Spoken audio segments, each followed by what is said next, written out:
Kamusta mga ka-fam? Welcome back sa inyong paboritong channel. Kung hindi pa kayo nakasubscribe, ano pang hinihintay nyo? Hit that subscribe button and ring the bell para hindi nyo ma-miss ang latest chika. Mga kachika, akala mo ba chill na life ni Angelica Panganiban after maging mommy? Mali ka dyan. Dahil ang lola mo, walang preno ang comeback from mommy duties to taping duties real quick. Sa interview, ibinunyag niya ang kanyang non-stop na trabaho simula pa noong 2025. Nagsimula yan sa pelikulang Unmarry, tapos dire-diretso hanggang Christmas promos. At akala mo tapos na? Nope.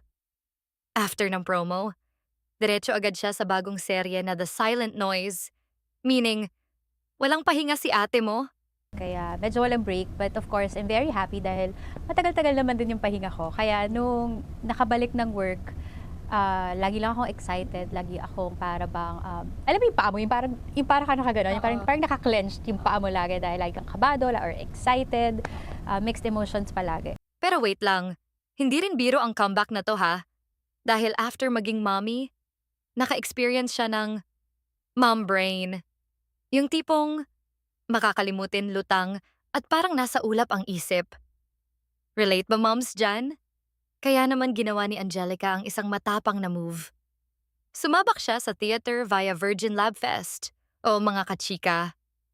Testing era muna siya, kung kaya pa ba niya, o baka kailangan na mag-retire. Pero eto ang plot twist. Nakaya niya, at ayon sa kanya, parang riding a bike lang ang pagbabalik. At ngayon, isa na siyang certified, mom plus wife plus actress na kayang-kaya lahat. Kasama ang kanyang husband na si Greg Homan at daughter nilang si Amila Sabine Homan.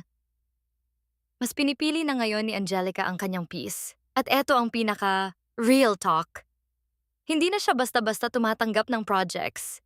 Dapat, worth it. Yung tipong, kung guguluhin ang tahimik niyang buhay, dapat may kapalit na fulfillment. From mom brain to comeback queen realness. So, kung gusto mong balikan yon, kung gusto mong bumalik dun sa darkness ng life mo, gusto mo worth it. Hindi yung parang mapapaisip ka, umuwi ka ng bahay na parang may kulang dun sa naramdaman mo or para bang, bakit ginawa ko pa yon? Pwede namang nag-spend time na lang ako with my family. Kasi ang sarap na ng buhay na meron ako ngayon na fulfilling na siya eh. Fulfilling yung buhay bilang isang nanay for me.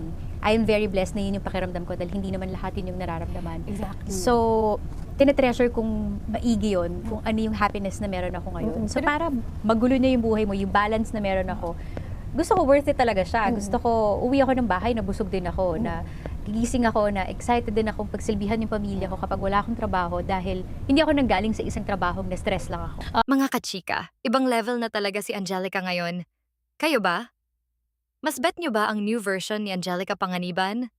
Yung mas mature, mas juicy, at mas powerful? Comment nyo na yan. Huwag kalimutan mag-like, subscribe, and hit the bell for more updates. Kita-kits ulit sa next video, mga ka-fam.